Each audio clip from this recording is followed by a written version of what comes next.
To wrap up our meeting today, we have a very special presentation of our 2024 Distinguished Service Awards. I want to welcome, I think they're all here. Yes, it's so nice to see all of you. Our award honorees are as follows, although they do not even need to be named. They're easily recognizable. We have Justice William Bedsworth. We have Judge Terry Friedman. And we have Miss Melissa Fowler-Bradley. We also have their families, friends, and colleagues who we welcome here.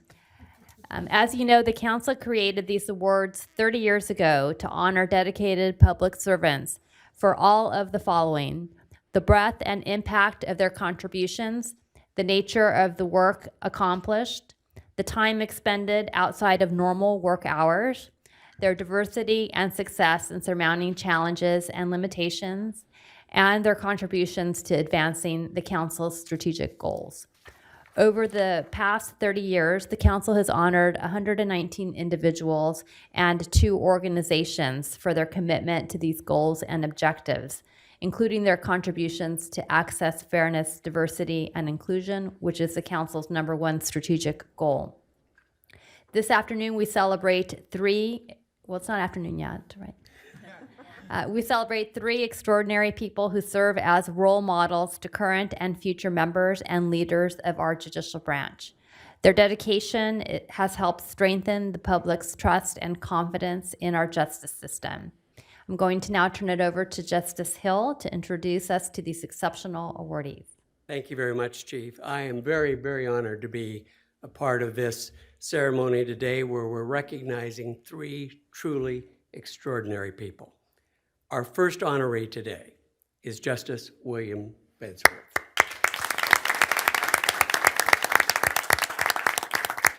When you mention Justice Bedsworth's name to people, you hear the following accolades: a wonderful person and colleague, a brilliant justice, beautifully crafted opinions. But you hear just as often, did you just read that column? Wasn't that terrific? He is one of the best writers, and you just can't read that column and not be uplifted and enjoy every single word. And his columns have always been thought-provoking, interesting, and fun. And we're about to have a column right here. Putting your speech on your phone is perhaps not always a great idea. Phones have minds of their own oftentimes, and I think we've all been there. And even though Justice Bedsworth is retiring, he promises to keep writing and bringing smiles to our faces for a long time to come. Justice Bedsworth was appointed in 1997, and he's dedicated over 3 decades to serving the people of California. He's known not only for his legal acumen, but also for his impact on civility within the legal profession. He's been a tireless advocate for civility in the courtroom, having served on California's Civility Task Force, where his voice helped to elevate the importance of respectful dialogue between lawyers, judges, and opposing counsel. And now we'll turn to a video to highlight more about your career and your extraordinary life.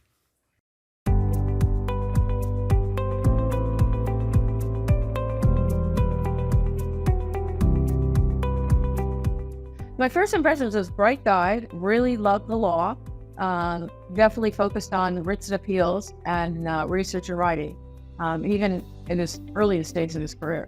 His writing has set a very high bar. I think his opinions will certainly be his legacy.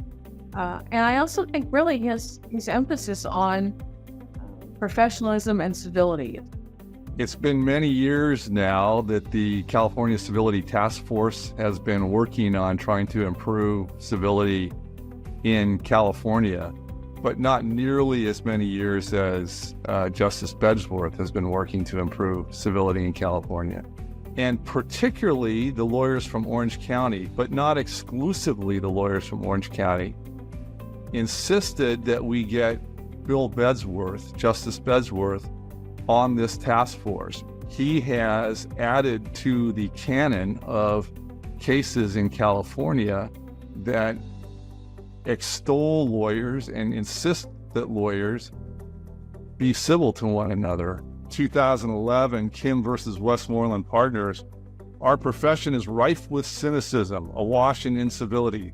Lawyers and judges of our generation spend a great deal of time lamenting the loss of the golden age when lawyers treated each other with respect and courtesy. It's time to stop talking about the problem and act on it. For decades, our profession has given lip service to civility. All we have gotten from it is tired lips. We have reluctantly concluded lips cannot do the job. Teeth are required. In this case, those teeth will take the form of sanctions. His work was pioneering in that area. So he's taught at various law schools, and he has taught his law students that civility is critically important. But it's not just a nice thing. It makes you a better lawyer, and it increases your chances for success. People know who Justice Bedsworth is all over the state of California, largely because he is such a skilled writer. And he writes opinions that people want to read, especially on certain subjects like ethics and civility. People all around the state read him. And he also has written a column that started out in the Orange County Bar Association's monthly magazine and now is syndicated all around the country, as I understand it. And it's very clever. It's funny, it's educational, it's entertaining, and everybody in the legal community reads it. He's just a delightful human being. He's an enjoyable person to spend time with.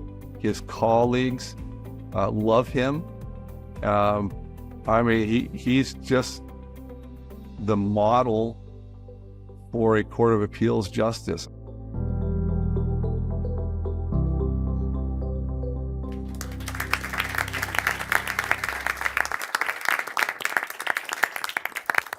And now to present the award to Justice Bedsworth, Justice Joe Nerian. Thank you, Justice Hill, Chief Justice. Hey, Beds. Members of the council, ladies and gentlemen, what a great occasion this is. Absolutely wonderful. We gather to honor not only Judge Bedsworth, but Judge Friedman and all of the people who have contributed so much to the administration of justice in California, all to the benefit of the people of the state of California. Well, as you can see, I know Judge Bedsworth and affectionately refer to him as Beds, as many of my colleagues in the 4th District do. And his career is a testament to his dedication to law, and as we saw in the video, civility within the legal profession, and his ability to balance scholarship with a substantial dose of humor. Now, I don't know if you all know Beds really well, but let me give you a little insight into his humor. I asked him, it's okay, Beds. I asked him, hey, Beds, how you doing? And he said, Joan, I'm being held together with chicken wire and bubble gum, but I'm doing great. Boy, could I relate. He was appointed to the Court of Appeal in 1997. And boy, did we get a good one. He is a trailblazer in civil rights, as we heard in the video. His opinion in People versus Garcia is a landmark ruling in the fight for lesbian, gay, bisexual, and transgender rights. His decision helped pave the way for legislative change in California, prohibiting the preemptory jury challenges based on sexual orientation. This is regarded actually as the first gay rights case in California, and that is a testament. It also solidifies his legacy as a champion for equality. We saw in the video that he served on California's task force on civility, something that we all know is too frequently lacking in our profession, between lawyers and between lawyers and the bench. And his work, thankfully, has had a lasting impact on how practitioners practice the law in California. And we also heard about his nationally recognized syndicated column, A Criminal Waste of Space. I read it, and perhaps you do too, but we're not the only ones. Members of the public read it. And he has insightful comments, and that it has earned him numerous awards, including a 2019 California Newspaper Publishers Award for Best Newspaper Column. Bravo. His unique voice really helps make the law more understandable and more relatable. But you know, let me give you just a little example. If you haven't read the most recent column after he retired, it was pretty good, Beds. He was talking about how things seem to be changing so fast in this world. And he says, you know, he was sort of self-reflecting, and he says, I think I'm kind of a carburetor guy in a fuel-injected world. He teaches. He's training the next generation of legal talent. He's been recognized repeatedly in the legal community for his work, including the David Sills Award. And today, we will honor him with the Judicial Council's highest award. He's actually multifaceted. I don't know if you know this, but he's an avid sports fan, baseball and hockey. And in fact, he spent, 15 years as a National Hockey League goal coach. And I'm told he's got a 2017 Stanley Cup ring. I guess he has.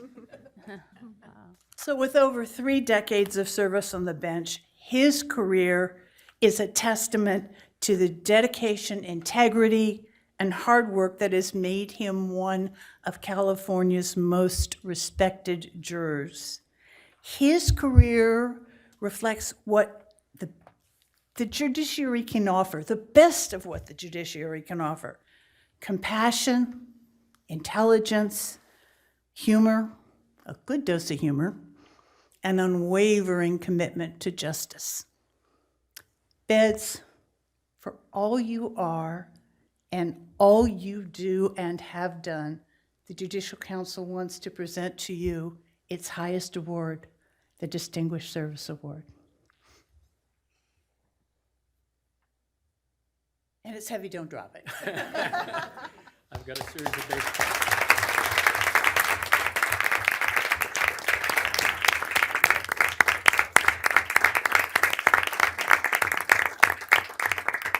Would you like to say a few remarks? Actually, I'd just like to stand and stare at it.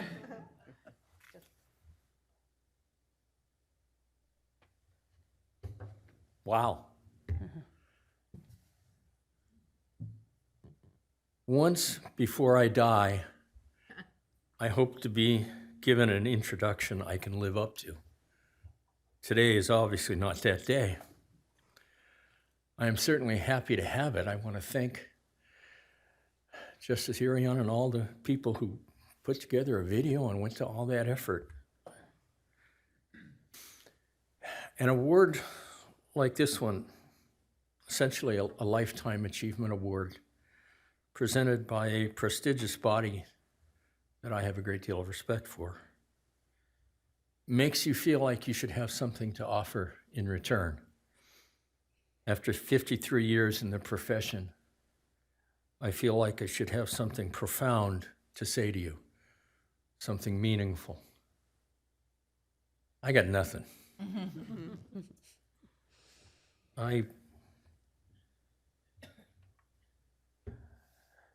I'm just not really wired for deep and meaningful and profound, which is kind of how I got here. When I first joined the Court of Appeal, Justice Rylersdam asked me what I wanted my legacy to be. I said, legacy? Bill, I just want to get as many of them right as I can. And the result is that I am the happiest man you've ever met. My life is so good, it's beginning to undermine my faith in a just God. If God were just, she wouldn't have allowed me to live the life I've had. I've gotten to spend the last half century in the company of lawyers. I've gotten to share with them not only the battles that a truly great justice system requires, but the joys that hanging out with smart, funny, dedicated people can bring. And it's been a hell of a great ride. And today epitomizes how great that ride has been. So why am I leaving? Why did I retire? I have told every extern, every intern, every law clerk, every law student, every young ear I've had access to, that you don't come into this profession to get rich and famous. You come into it to become proud and happy. I'm there. I am proud of what I've done. I am happy with my life. It's time to give someone else a shot at the best job in the system. And I don't mean the legal system. I mean the solar system. So the only thing I have to say today is thank you.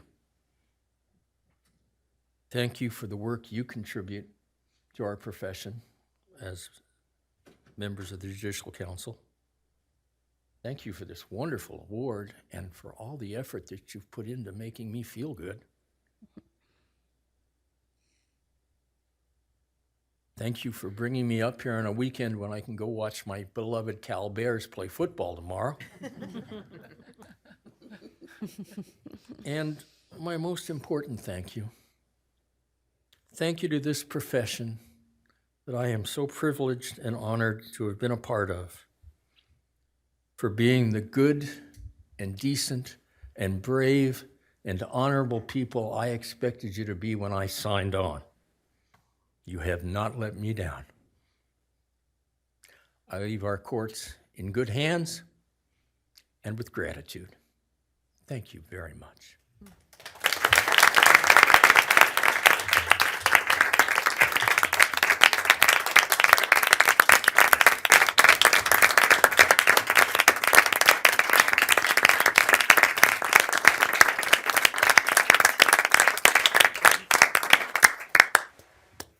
Moving remarks. Our next Distinguished Service Awardee is Judge Terry Friedman. Judge Friedman is a trailblazer who has devoted his life to public service. At every stage of his career, one could easily cast his actions and dedication as exemplifying profiles in courage. In the legislature, he took on the special interests and won. As president of the California Judges Association, he was the leader of that group at a critical time in its history and guided it to new heights. And as a judge, he was known as a compassionate and caring person who was admired by colleagues on the bench and across the state. And as a fellow Judicial Council member, Terry walked the halls of Sacramento on behalf of the judicial branch, where he was greeted like a returning hero by Democrats and Republicans alike. The respect they had for him was immense. Judge Friedman served on the Superior Court of Los Angeles County for 15 years. His career has been defined by a deep commitment to improving the lives of children and families and ensuring fairness and safety within the court system. Judge Friedman's dedication to juvenile justice extended far beyond the bench. He played a key role in the California Blue Ribbon Commission on Children in foster care, helping shape recommendations that improved safety, permanency, and well-being. Judge Friedman also worked to improve access to justice for underserved communities as chair of the Shriver Civil Counsel Act Implementation Committee. He has worked tirelessly to provide legal representation to low-income individuals, ensuring that those with the greatest need had access to a fair hearing. Let's now turn to a video for more information about Terry and his remarkable career.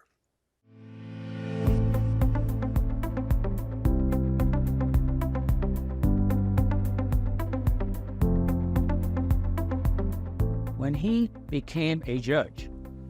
In Los Angeles, they have a tradition of sending new judges to juvenile court. I marked that calendar because he was named Juvenile Court Judge of the Year in 2001 by the Juvenile Court Judges of California. And we monitor legislative efforts to have anything to do with kids. Well, now we had someone that we could turn to. He just had a game plan for the successful passage of legislation. He and I were on, I think, the Blue Ribbon Commission, which was a major effort bringing together 30 or 40 experts from around the state to address best practices in juvenile court. And Terry was right in the middle of writing policy. And Terry had an enormous impact because he got it. He knew what juvenile court was supposed to be. And then had the opportunity to work with him primarily on the Sergeant Shriver Civil Council Implementation Committee. There were a number of projects, housing, custody, guardianship, that are really designed to address the challenge when one side is represented and the other isn't. So Judge Friedman served on the committee for many years.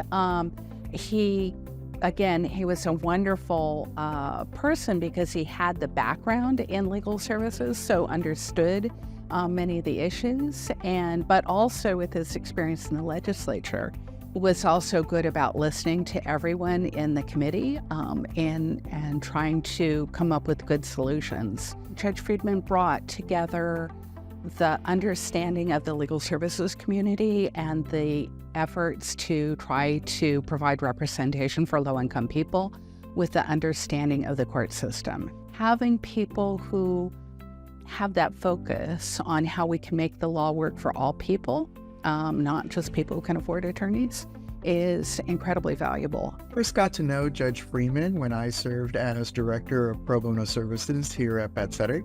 He became a board member once he left the bench, and he has been a board member and at one point the board chair for Bedsworth. He, for me, is part of that core group of board members who I rely on. He is incredibly smart and knowledgeable about the law, but he's incredibly empathetic. And so it makes him an incredible partner for the entire community when it comes to access to justice issues. We all in California are very fortunate to have a public advocate like Judge Friedman in our state.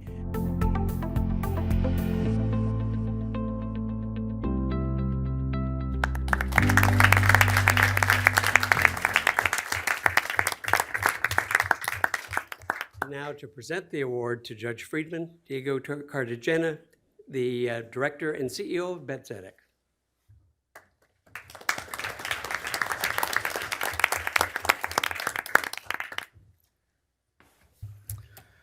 Good morning, everyone. Thank you so much for this opportunity. And if I could, Chief Justice Guerrero, it's a true pleasure to be before you and before this council. I've had the pleasure of knowing Judge Friedman, and I usually refer to him as Terry because he is such a down-to-earth individual for 12 years now, going on 13 years. And one of the things that I would like to point out that you heard on the video is he gets it. It is incredibly important for the communities that organizations like Bedsworth serves to have individuals on the bench, in the legislature, and on our boards who understand where our clients come from and the struggles that they face. To think of the fact that Judge Friedman was in the juvenile court, and folks may not know this, but Los Angeles has the largest foster care system in the country. It is not New York, it is not other cities, it is Los Angeles.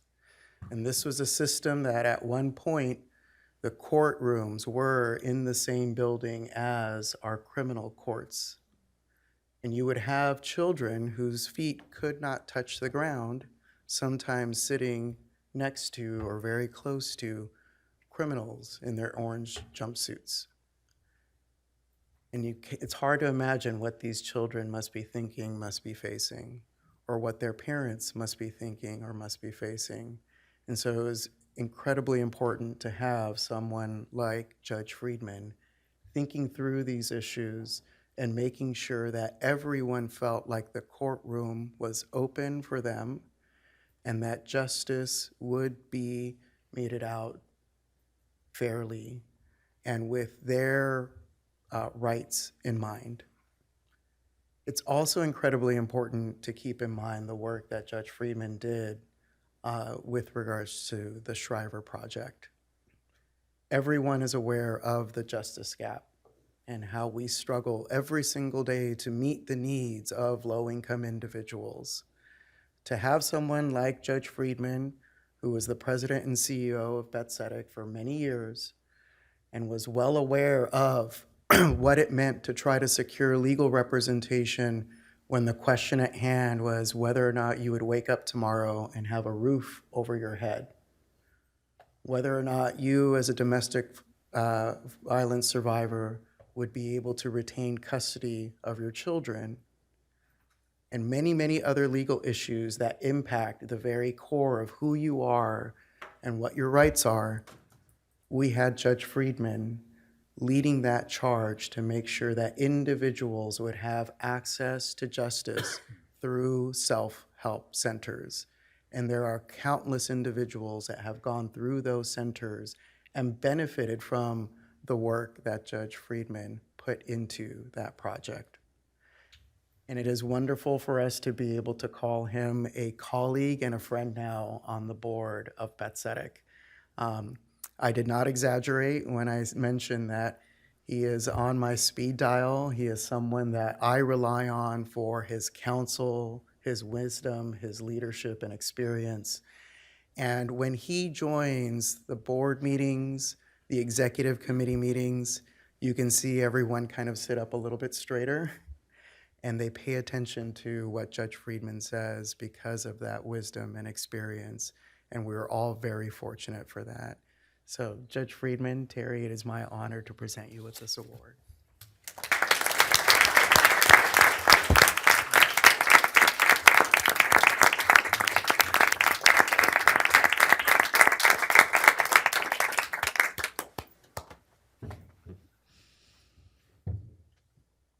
Afraid I'm going to drop this. So. It's heavy.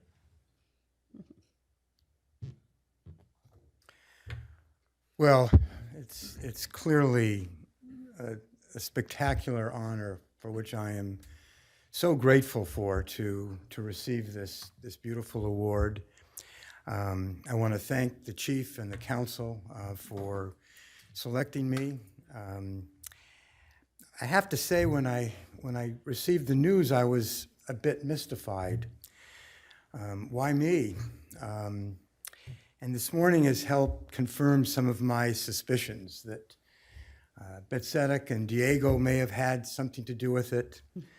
Justice Hill, my old comrade from CJA and the council, may have had something to do with it. And I thank each of you for your kind and heartfelt words that you expressed this morning. They mean the world to me.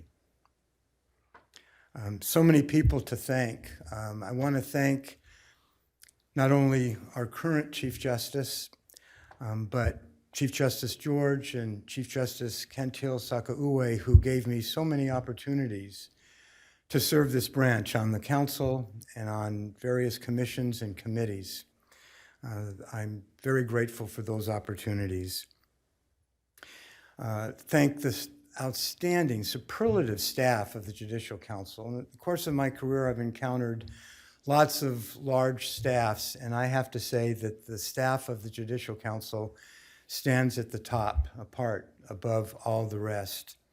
And I want to pay tribute to the administrative director for most of the years that I was doing this work on the council, Bill Victory, who was a leader in the effort to expand access to justice in California, and was always very kind and inclusive for me. I want to thank my dear friends who are here today. Hope we didn't cause much of a stir when we came into the room a little bit earlier. But I have very dear friends from decades and decades of my life who are here today to celebrate. So thank you, Katie and Lucian, Kathy and Phil, Connie and Alan, Michelle and Craig. It means the world to me for you to be here today. Mostly I want to thank my family, my beautiful wife and wonderful daughter and son-in-law, Elise, my wife, Kate and Oscar, my daughter and son-in-law. Their kindness, their idealism, their devotion to helping others is always an inspiration to me. And just having them in my life is certainly the most important thing I could ever hope for. I wish my parents were here today, but I guess I'd be a little bit greedy because they would have been 110 years old. But besides giving me all the love that any child or individual could want, they taught me the importance of social justice, and not by pounding it into my head, but just by the way they lived their lives and what they said. I've had so many opportunities in my life to work for social justice. When I was in college, I was involved in lots of political campaigns. Out of law school, I was fortunate to get the opportunity to work at the Western Center on Law and Poverty, where I worked on issues related to educational rights of handicapped children. After that, I had the incredible opportunity to serve as the lead staff person at Bedsworth. And at that time, we were a very small little organization. It's grown to be now one of the foremost providers of legal services in the country. And at Bedsworth, I had the opportunity to work on behalf of tenants, protect tenant rights, Holocaust survivors who were denied their benefits, seniors who were overlooked and forgotten. And then the people of Los Angeles had the judgment or the misjudgment to elect me to the State Assembly. Got to meet this guy over here, a member of the council, Tom Umberg, one of my heroes. And in the Assembly, I had the opportunity to work on behalf of those who were disadvantaged.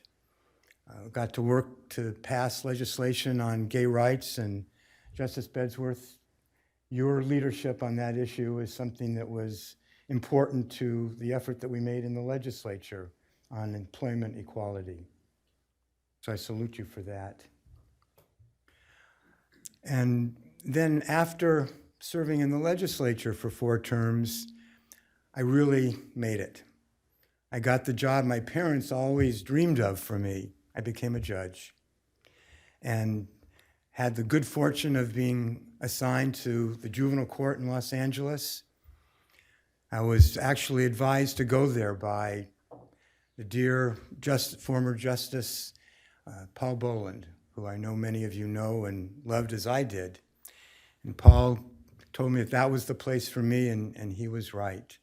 And at the juvenile court, I had the good fortune of working with Mike Nash, who is the presiding judge for nearly a decade in Los Angeles and continues to work on those issues.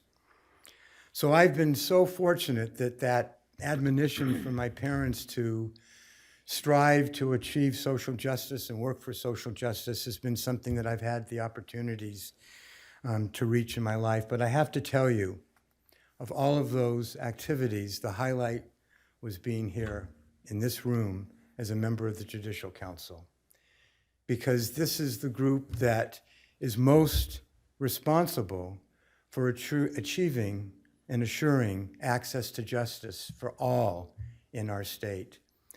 You're not the only ones. Clearly, it takes many people in all sorts of walks of life, but none are as important as the work of the Judicial Council. It's sad that we all know that many people of all political stripes in our country today question democracy and question our nation's commitment to democracy. And I know we have 3 branches in our system, but It's my belief that the judicial branch is the one that is most important to maintaining and preserving our democracy, because it's in the judicial branch that more members of the public encounter our government and our democracy. We heard the words earlier about the new juror instructions and all the jurors that spend time in the court system and individuals who are parties in the court system. This is where the average Californian and the average American actually encounters their government and their democracy. So assuring their access to that court system is the absolute most important thing that we can do. So I am back to where I started, to thank the council and the Chief Justice for this award. It does mean the world to me, and I wish you all the strength and the courage to continue doing the work that you do, to maintain and advance access to justice in this state, to help preserve the independence of a free judiciary without political pressure based upon the merits of disputes.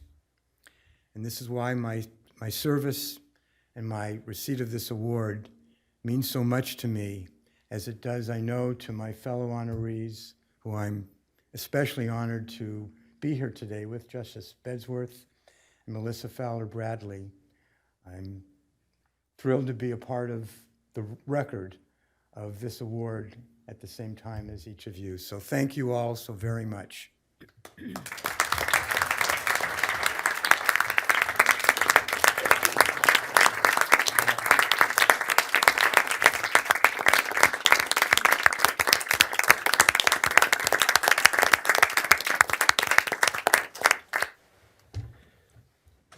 Such special honorees today.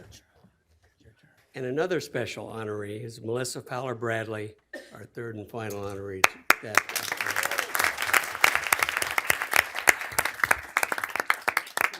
truly epitomizes all that is good about the branch. Melissa has worked in all facets of the courts for about 50 years. Don't do the math, please. I've had the great pleasure of serving alongside her on the Court Facilities Advisory Committee for 12 years and have witnessed her dedication firsthand.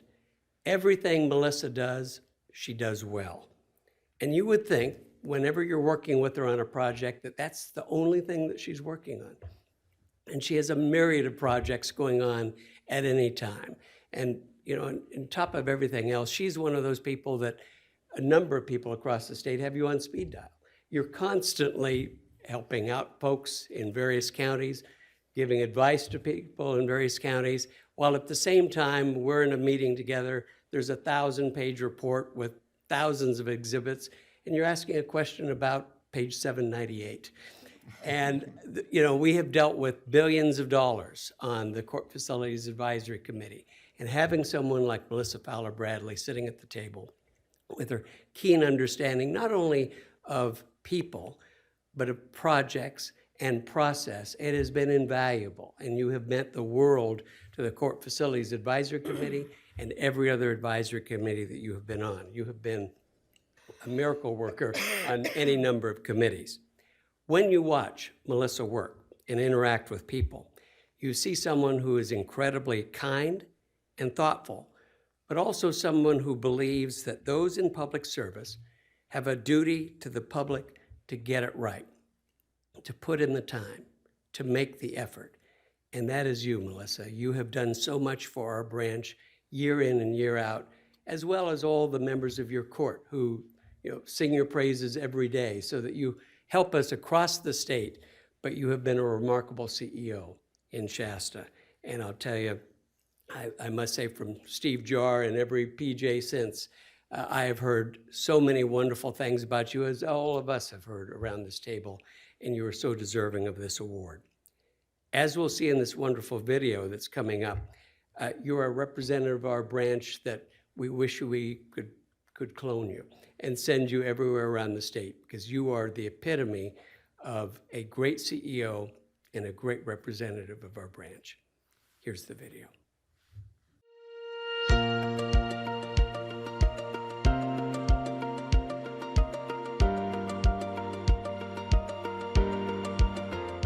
Came to know Melissa first when we hired her during the time I was PJ.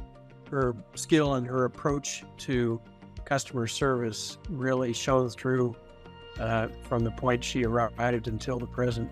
She also successfully digitized all of the closed files in our court. Just one of many innovative projects that she was responsible for that improved court service, improved access to justice, and saved money all at the same time. She's developed several things that have helped specific problems we've had with regard to failure to appear issues on criminal cases. She helped obtain a grant that was able to use technology to try to get people to get reminders on how to get to court on time. She's been able to identify issues with the failure to pay system, so she was able to get a grant and work on a group that helped get the technology upgraded to do that. I know she's worked on several committees throughout the years, and what's been very revealing to me when I've attended meetings with her is the respect that she gets on a statewide level, and as well as taking lessons that we've learned on a local level and giving that information to others as well. What makes her different is I think she thinks of not only our court, but also the branch as a child. She really does seem to care about the branch in our court so much that she's constantly thinking about a way to improve her relationship with the court, how the branch can improve, and just how access to justice can be better. She really epitomizes public service for me. She's humble, she's hardworking, she really considers it a calling, she considers it, a privilege to be able to serve the public. Very, very impressive person who never tries to grab the limelight. She's just in the trenches, doing the work every day, working on committees that sometimes aren't terribly sexy, but they're really important. So she's a remarkable person. So because she is viewing problems and problem solving through the eyes of the court user, her focus has been, how do I better light the path? That sort of selfless approach is something that her staff members pick up on. They see it. They see that she's putting others first, and that becomes infectious. Well, she's an exemplar for the kind of character that you want to have in a public servant. Somebody who is industrious, selfless, demonstrates fine character, and is looking out for the needs of others. She is an ideal that many, many employees of the courts, judges, other court executive officers, and staff should strive to be.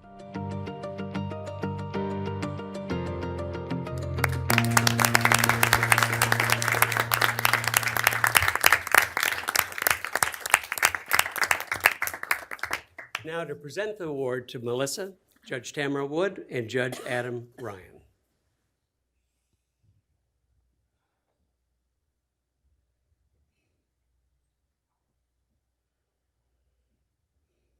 Thank you, Justice Hill, Chief Justice, members of the Judicial Council. I'm here today as the Assistant Presiding Judge from the Shasta County Superior Court. I'm co-presenting with our presiding judge. Come on up here, Judge Ryan, Judge Adam Ryan.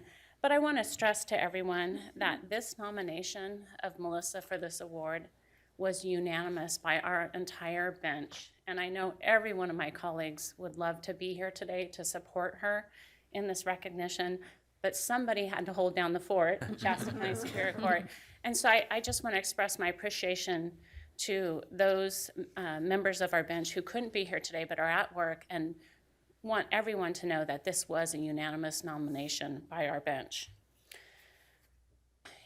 Early this week, I sat down at my keyboard and I thought, I have 2 to 3 minutes to speak and somehow adequately express this amazing person and the work that she's done over 50 years. And I was feeling a little overwhelmed. Sometimes the universe, though, will give you a symbol or a sign. And that's what happened to me, because as I started to kind of type and put my thoughts into words, I looked down at my wrist and I had this bangle on. And this is a gift that Melissa gave me when I was a brand new judge, and I had had a conversation with her about whether or not I was adequate for the worthy endeavor that I was going into, being a trial court judge, recognizing the weight and the importance of what we do in our jobs. And I was expressing to her how I was feeling that weight. And I came to work a few days later, and I had this gift on my desk with this amazing card that had all these supportive things to say. And this bangle says, "She believed she could, so she did." And I wear it every single day.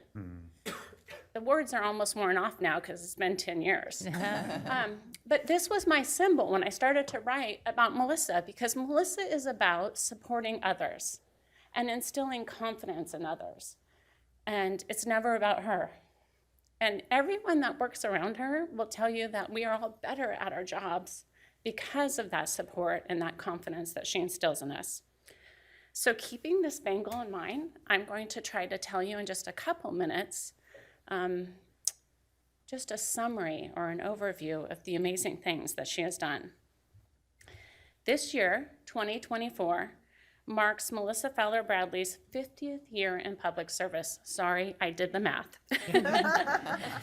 And as one of my colleagues said in his nomination, it is the quality of that service, not its remarkable duration, that characterizes the value of her contributions to our judicial branch of government.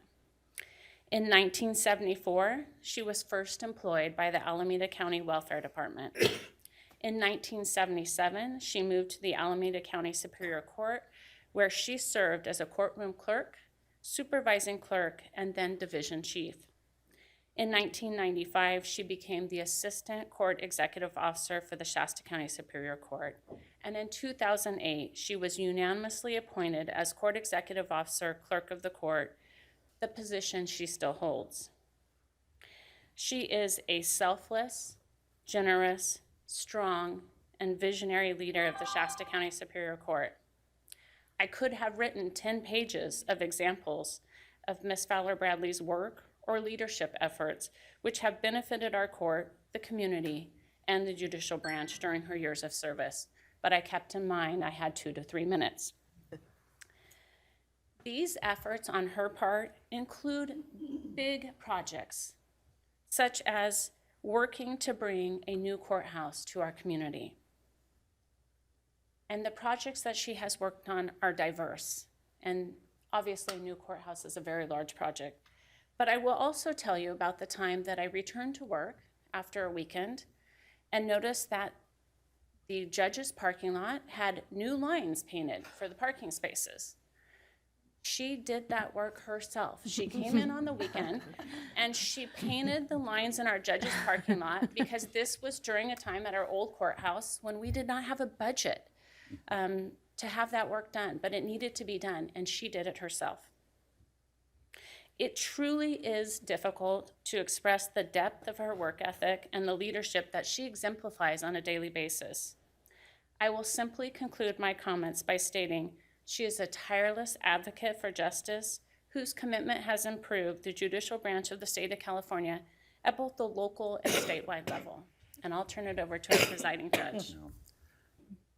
Good morning, Justice, members of the council. I just want to reiterate a couple things that I know Justice Hill also hit on as well, and that is amongst all the great CEOs we have in this state, I believe Melissa Fowler-Bradley is among the top of that group. And it's because she is the epitome of a great public servant. She is humble, she has integrity, and she has dedication to what she does because, as I said in the video, she really loves the branch.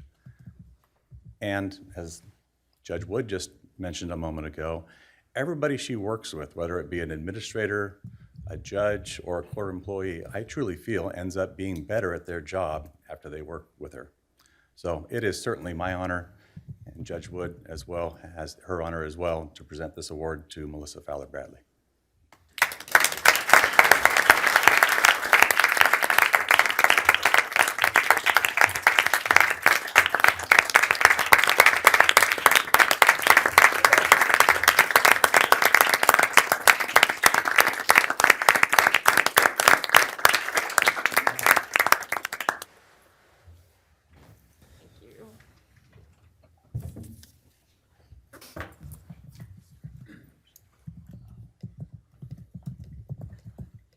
So thank you so much, Chief Justice, and Shelley, and members of the Judicial Council. This is a tremendous honor and a day I will never forget.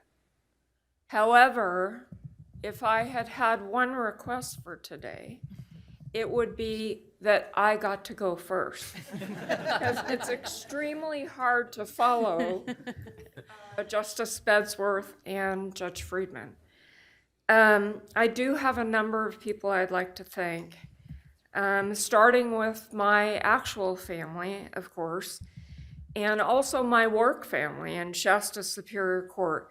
I am very, very fortunate in that I have the pleasure of working with an exceptional bench that I consider to be the best bosses any CEO could have, and they are also my good friends.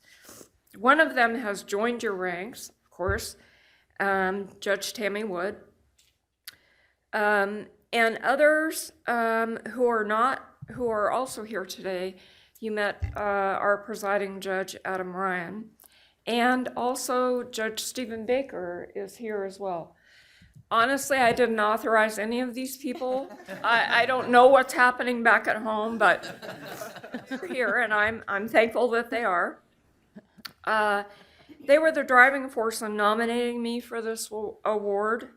Little did I know, I'm looking at you, Judge Wood, and I know they enlisted many others, including retired Judge Stephen Jarr. Judge Jarr is also here today. He is a former presiding judge in Shasta and a former administrative director of the Judicial Council.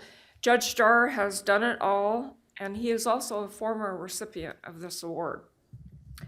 I would also like to thank another council member, Justice Brad Hill, who was instrumental in making Shasta's new courthouse a reality. Thank you, Justice Hill. Your commitment in building projects like Shasta has improved access to justice in our community and made it possible for the court to provide better service to the public in a structure that is welcoming to everyone. It is gratifying to see local enthusiasm in the court and a desire to learn what courts do and how we do it.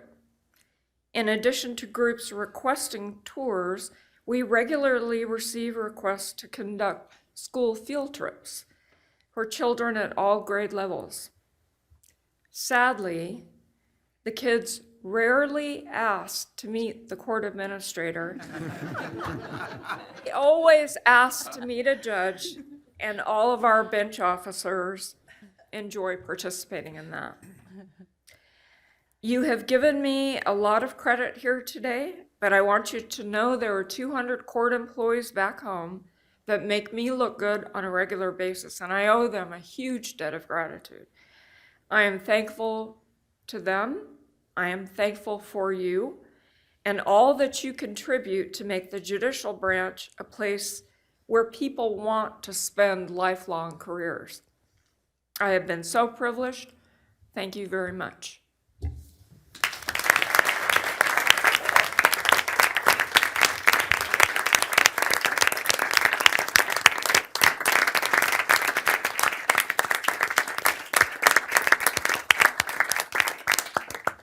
Well, today we celebrated 3 individuals whose dedication to justice has made a lasting impact on California's judicial system. Thank you, Justice Bedsworth, Judge Friedman, Melissa Fowler-Bradley, and thank all of you for coming and joining us. Chief, this concludes the 2024 Distinguished Service Awards. It's been a special day celebrating very special people. Thank you. Thank you, Justice Hill. Thank you again to each of you. You're amazing, remarkable people. We'll be able to thank you individually later. We appreciate you being here, as well as your family and your friends. Thank you. One more round of